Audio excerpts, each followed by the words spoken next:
السلام عليكم ورحمة الله وبركاته. أهلا وسهلا بكم بقناتكم تكنيك بالعربي.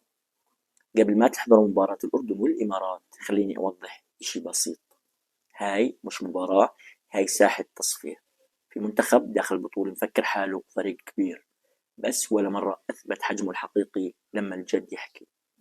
والمصيبة الكبرى المنتخب الثاني طاير بالسما من إنجازاته الأخيرة، وكأنه صار سلطة على الكرة العربية. اثنينهم داخلين بكمية غرور تكفي تشعل استاد كامل، واثنينهم راح ينصدموا لأنه في أرض الملعب لا تاريخ الإماراتي بينفع ولا نشوة الأردن تنقذ. هون بتبلش المعركة، هون بنشوف مين الرجال ومين بس صوت عالي على الفاضي. ولا حدا زعل خليه يزعل، احنا هون بنحكي كرة ما بنحكي مشاعر. الأردن داخل البطولة بمعنويات تاريخية، التأهل لكأس العالم 2026 أعطى اللاعبين دفعة خيالية، ثقة شخصية، حافز إنهم يثبتوا للعالم إن اللي صار مش صدفة. بالمقابل الإمارات جايين ثقل تاريخ مواجهاتهم مع الأردن، 5 انتصارات على الأردن بآخر 9 مباريات، مرة واحدة بس خسروا. يعني أفضلية ذهنية واضحة قبل صافرة البداية. وبحكيها كمحلل، التاريخ ما إله وزن كبير ببطولات مثل كأس العرب. هون اللي بدخل صح راح ينتصر، واللي بدخل مغرور راح ينفضح. الإمارات أتوقع يدخلوا المباراة ضاغطين واثقين مستحوذين، راح يحاولوا يلعبوا على نقاط الضعف اللي عرفوها عبر السنين: الأطراف، تغيير المراكز والتحولات السريعة. الإمارات خطيرة لما توصل منطقة جزاء بثلاث وأربع لاعبين. المقابل الأردن ما راح يتهور، راح يبلش بعقل بارد، تنظيم دفاعي، إغلاق عمق، إغلاق مساحات، وانتظار اللحظة المناسبة للانفجار بالمرتدة. هذا السلاح اللي عمل لهم إنجازات بالماضي ولسه قادر يعمل فارق باليوم. فالأردن هو خطير بوجود لاعبين أو 3 لاعبين في المنطقة الخاصة بالإمارات في الهجمة المرتدة.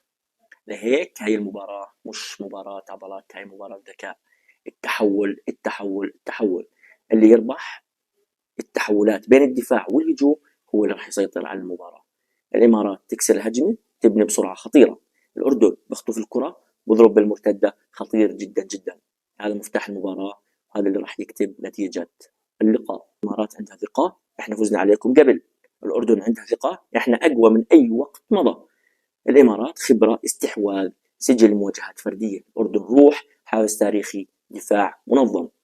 بهذا النوع من المباريات الفائز هو اللي بيتحمل الضغط، مش اللي بيهاجم أكثر. مع كل المعطيات السابقة نتوقع مباراة طويلة، عصبية، تكتيكية، مش مباراة انفتاح، مباراة ضبط أعصاب. الإمارات راح يضغط بالبداية، الأردن راح يمتص الضغط بهدوء. الإمارات راح تنفتح بعد الدقيقة 30، الشوط الثاني تحول لشطرنج تكتيكي. إذا النتيجة الأقرب تعادل 1-1 أو فوز لأحد الفريقين، نتيجة 2-1 أو 1-0.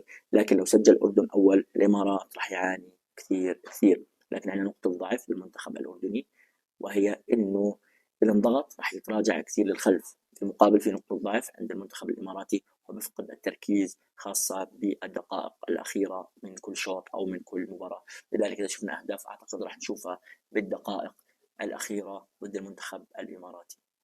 صراحة قبل ما ننهي لازم نحكي الحقيقة اللي كثير ناس بخافوا منها. احنا قاعدين بنحلل مباراة الأردن والإمارات كأنها قمة كروية، بس لو نحط اثنين قدام فريق عالمي متوسط، مو حتى فريق صف أول، بحكي لك من الآخر ما بيشم الكرة. سرعة أقل، ضغط أقل، ردة الفعل أبطأ من المطلوب بكرتنا الحديثة. واللي لسه مفكر إنه منتخب عربي بدون احتراف قوي ومنافسات نار ممكن ينافس أوروبا أو أمريكا الجنوبية، هذا بحكي لك صحيح إحنا لسه بأول الطريق. المباراة هاي مهما كانت قوية مشتعلة مليانة إثارة، بتظل مباراة إثبات محلي مش اختبار عالمي. الأردن والإمارات بدهم يثبتوا إنهم مش مجرد أسماء محلية، لازم تطلع من منطقة الراحة، لازم تلعب ضد الكبار وتوقف حل إنجازاتك داخل محيط لعبة كرة القدم، مش بس على 3 نقاط. لهيك السؤال الأكبر: هل أنت منتخب فعلا قادر تنافس المنتخبات العالمية، ولا أنت مجرد مشارك لا أكثر